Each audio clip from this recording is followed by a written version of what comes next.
আমি ব্যক্তিগতভাবে মোবাইলে অনেক আসক্ত, আমি কিভাবে এর থেকে পরিত্রাণ পাবো, কিভাবে আসক্তি কমিয়ে আনবো?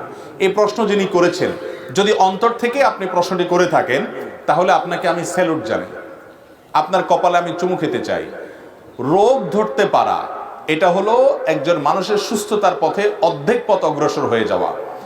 আজ গোটা সমাজের সর্বস্তরের মানুষ, হুজুর বলেন কি সাধারণ মানুষ বলেন, ছাত্র বলেন কি বয়স্ক মানুষ বলেন, মহিলা বলেন কি পুরুষ বলেন, এমনকি শিশু, গোটা সমাজ আজ এই স্মার্টফোনের যে এডিকশন, এটার যে আসক্তি, এটার যে নেশা, এর নেশায় সব আসক্ত হয়ে মাতাল হয়ে গেছে।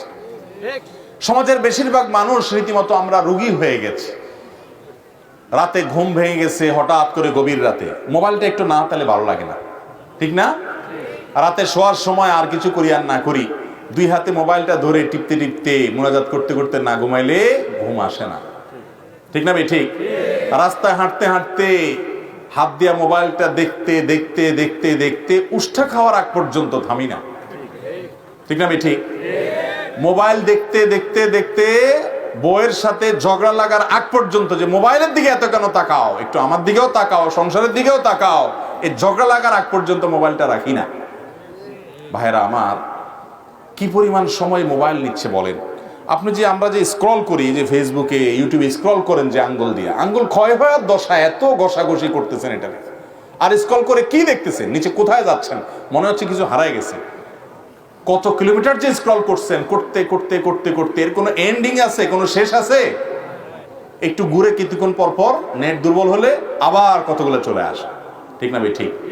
ভাইরা আমার, ইবলিস আমাদেরকে নেশায় বুঁদ করে ফেলেছে, আল্লাহ থেকে ভুলিয়ে রেখেছে, আখিরাতকে ভুলিয়ে রেখেছে। কত সংসার ধ্বংস হচ্ছে এডিকশনের কারণে, কত যুবকের যৌবন শেষ হয়ে যাচ্ছে, কত শিক্ষার্থীর ছাত্র জীবন ধ্বংস হয়ে গেছে, কত ব্যবসায়ীর ব্যবসা লাটে উঠে গেছে, কত শিশুর জীবন শেষ হয়ে গেছে, চোখ শেষ হয়ে গেছে, শরীর ধ্বংস হয়ে গেছে, শুধুমাত্র এই মোবাইলের নেশার কারণে। আজকাল তো বাবারা মায়েরা ছেলে মেয়ে একটু কোঁ করলেই হলো, আস্তে করে মোবাইলে কার্টুন বাইর করে ধরা দেয়, ঠিক না ভাই? ঠিক।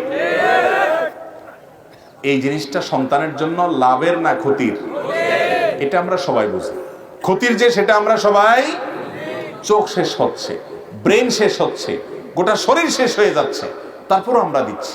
ভাইরা আমার, এটার আসক্তি থেকে বাঁচার উপায়টা কি? বাচ্চাদের কথাটা বলি। বাচ্চাদেরকে মোবাইলে আসক্তি থেকে বাঁচানোর প্রধান উপায় হলো, আগে মা বাবা মোবাইলের আসক্তি থেকে বাঁচতে হবে। আপনি নিজে দেড়াত মোবাইলে একটা টিপতে থাকবেন আর ছেলেরা বলবেন আব্বু ধরে না খবরদার। এই ছেলে জীবনেও মোবাইল ধরা ছাড়বে। বাচ্চারা যা শুনে শিখে তার চেয়ে দেখে শিখে বেশি। শুনে যতটুকু শিখে বাচ্চারা, তার চেয়ে দেখে শিখে। আপনি মুখে বলতেছেন বাবা মোবাইল ধরতে হয় না, কিন্তু আপনি সারাদিন টিপেন, তখন সে মনে করে দুধ আব্বু আমারে বোধহয় কোনো কারণে আমার বোধহয় পিছায় রাখতে চাচ্ছে, উনি টিপে টিপে আগায় যাচ্ছে, আমার এই পিছায় রাখতে চাচ্ছে, অতএব আব্বুর ষড়যন্ত্র, এটা কোনোভাবে সহ্য করা হবে না, সে মোবাইল টিপে, ঠিক না ভাই? ঠিক। মা নিজে মোবাইল টিপে আর ছেলে মেয়েকে বলে তোরা পড়ালেখা কর। মাথা খারাপ, কিভাবে পড়ালেখা করবে পোলাপাই? অতএব মা বাবা অন্তত সন্তানের ভবিষ্যতের দিকে তাকিয়ে হলেও মোবাইলের নেশা, এটা থেকে নিজেরা মুক্ত হওয়ার চেষ্টা করতে হবে। দ্বিতীয়ত, সন্তানদের মোবাইলের আসক্তি থেকে বাঁচানোর জন্য ফিজিক্যাল এক্সারসাইজ, খেলাধুলার রাস্তা করে দিতে হবে। আমরা ছোটবেলায় দৌড়াদৌড়ি করেছি, আপনারা যারা আমাদের বয়সে বা আরো বড় আছেন বয়সে, আপনারা ছোটবেলায় সব দৌড়াদৌড়ি করেছেন, গোল্লা শুট খেলেছেন, ফুটবল খেলেছেন, হাডুডু খেলেছেন, লাফালাফি করেছেন, অনেক কিছু করেছেন না? আপনাদের পেটে চর্বি জমার সুযোগ পাইছে? আর এখন পোলাপাইন দেখেন ভাঁজ পড়ে গেছে চর্বি, কারণ ওটা তো দৌড়াদৌড়ি নেই, কোনো ঘাম ঝরানি নেই, পরিশ্রম নাই, সব ফার্মের মোরগ হয়ে বড় হচ্ছে। ফার্মের মোরগের মতো না, শরীরে টিপ দিলে দেখবেন বেশ বেশ করতেছে, কারণ শরীর কোনো স্ট্রং।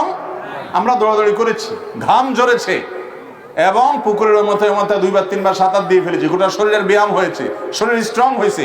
আর এখন ফার্মের মুরগি প্রজন্ম আপনি তৈরি করতেছেন, আপনার ছেলেকে, আপনার মেয়েকে আপনি ধ্বংস করতেছেন, হাতের মধ্যে আপনি অস্ত্র তুলে দিয়ে তাকে আত্মহত্যার দিকে আপনি নিয়ে যাচ্ছেন। অতএব তাদেরকে শারীরিক যে খেলাধুলা, এটার দিকে তাদেরকে উদ্বুদ্ধ করতে হবে, এবং এর জন্য মা বাবা নিজে শরীক হতে হবে, তাদেরকে সাথে নিয়ে খেলতে হবে। এগুলোর মাধ্যমে বাচ্চাদেরকে এডিকশন থেকে রক্ষা করা যাবে ইনশাআল্লাহ। পরিবেশ দিতে হবে, বাচ্চাদেরকে বোঝাতে হবে কেন মোবাইল ফোন তাদের চোখকে, তাদের ব্রেনকে, তাদের শরীরকে ধ্বংস করে দেয়, বোঝাতে হবে তাদেরকে ইনশাআল্লাহ। এটা হলো বাচ্চাদেরকে বাঁচানোর জন্য। আর নিজেরা বাঁচবেন কেমনে, এটার জন্য দরকার হলো নিজের বিরুদ্ধে নিজে একটা অপারেশন করার পরিকল্পনা। নিজের অপারেশন নিজে তো সাধারণত করা যায় না, কিন্তু এই অপারেশন করতে পারবেন। এই অপারেশনে কোনো কাটাছেড়া করা লাগবে না। এটা হলো নিজের ট্রিটমেন্ট, মেন্টাল ট্রিটমেন্টের জন্য। সেটা কি, অ্যান্ড্রয়েড বা স্মার্টফোন বা আইফোন ব্যবহার করেন তো এই ফোনটা বিক্রি করে ফেলান, কাউকে দিয়ে দেন এবং একটা বাটনালা মোবাইল নেন। এটা করার জন্য কিন্তু কলিজা লাগবে একটা বিশাল বড়। ছোট কলিজার মানুষ এটা পারবে?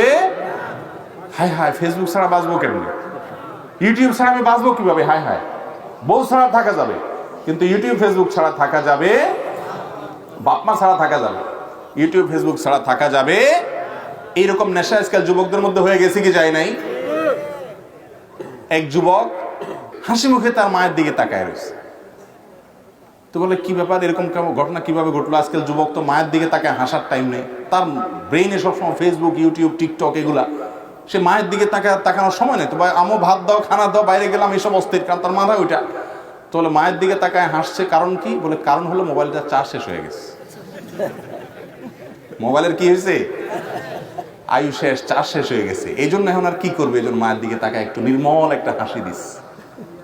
কথাটা কৌতুকের সুরে বললেও বাস্তব।